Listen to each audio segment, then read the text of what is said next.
Now, Texas is my favorite research topic. I used to live there, and to me, Texas is a wonderful blend of in its political culture of the worst of Old South Dixieland politics and Latin American politics. Texas has a political history and culture marked by election fraud, some involving Mexican or Mexican-American voters. It has the second highest non-citizen population and the most rapidly growing one. If you want a good insight into the use of Mexicans and Mexican-Americans in voting, it's not a news story.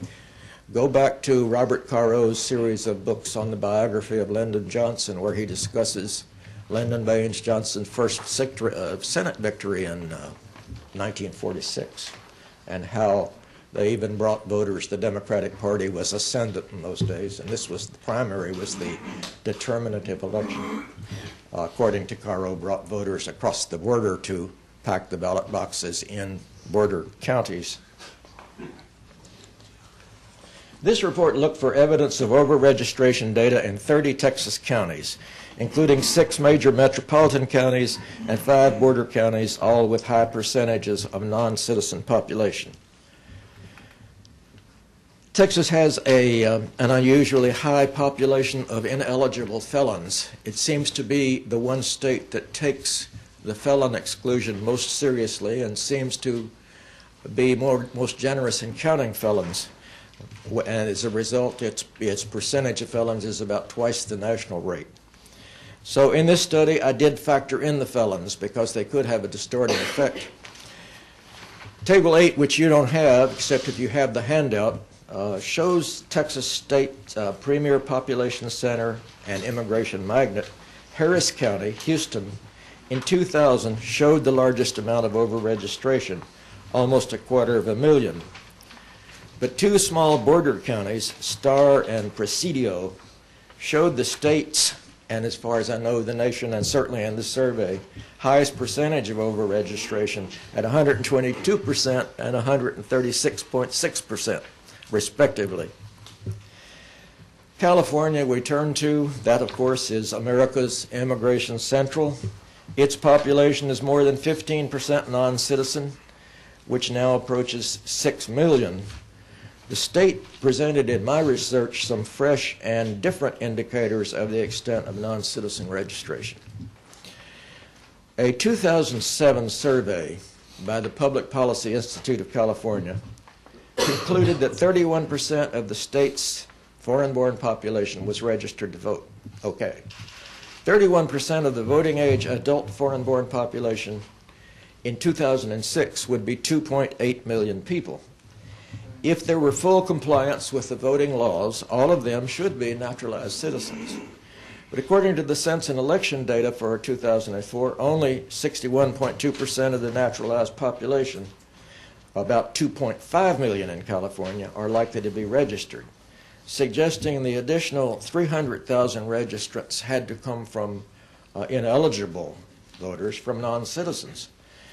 Since the margin for error for the registration rate of the naturalized was plus or minus 3.5% on both sides of the mean of 61.2% they found, registrations attributable to non-citizens in California could range from a low of 156,000 to a high of 443,000.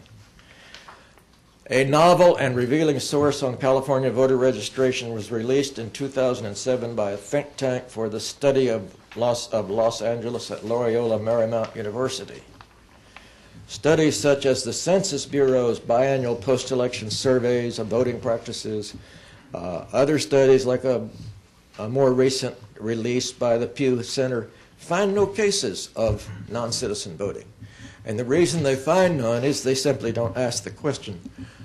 Now, Loyola Marymount University did the novel thing of asking the question, asking the respondents to its poll of close to 1,700 respondents, are you a non-citizen? And if you are a non-citizen, are you now registered to vote in the jurisdiction where you live?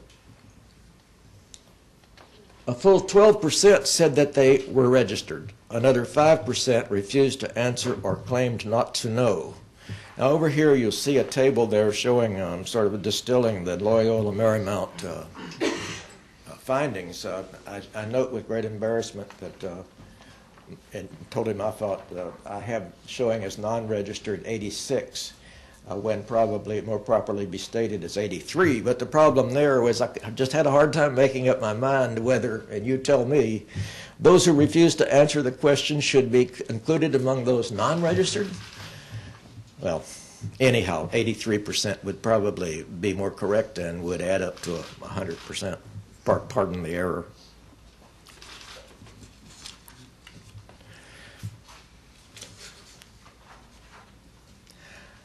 Okay. The researcher concluded from these results and the way the question was phrased that the number currently or at one time registered could easily reach 15%. Probably you could make a case of 20%, but 15 seems reasonable.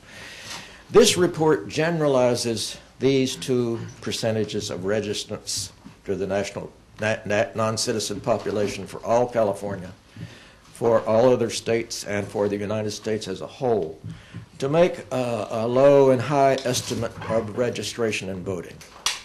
The low estimate, and I have tables here that put this out. Table 2, and this would be table 3, the low estimate, and table 4, the high estimate. You can probably read it easier than I can tell you. The low estimate assumes registration of 12% of the adult non-citizen population as counted by census in 2006. The high estimate posits a registration rate of 15% and a national non-citizen population 4 million higher than the 2006 census count. Now, why did I do that? I did that because there is a very weak consensus, or no consensus at all, on what is our actual population of illegal aliens in the United States.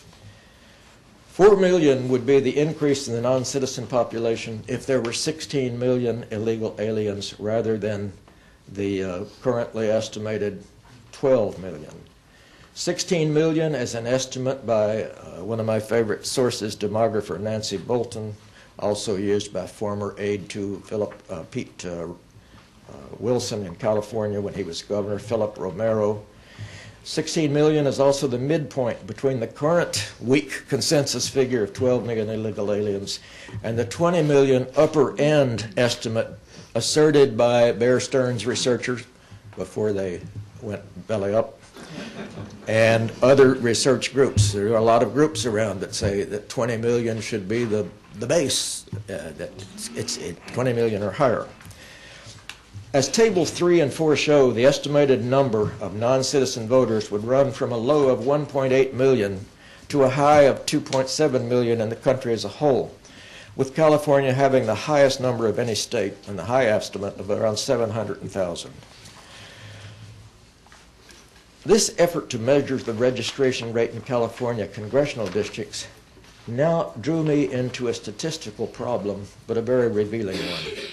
Looking over voter registration data of all the states around the country that possibly were relevant to this, you find most of them will show you the voting age population in some cases, but very few of them offer you figures on the voting eligible population. California is one of those that does. The California Secretary of State's own estimates of the voting eligible population are significantly higher for the state as a whole and for the number of counties with high non-citizen populations, higher than the comparable estimates derived from census data. The Secretary of State of California publication explains without detail that its voting eligible populations are drawn from the data of both the U.S. Census and the demographic unit of the California Department of Finance, which is sort of a powerhouse in anything having to do with population and demography in California. Then these figures are adjusted in a way they don't explain, presumably to include felons and illegal non-citizens.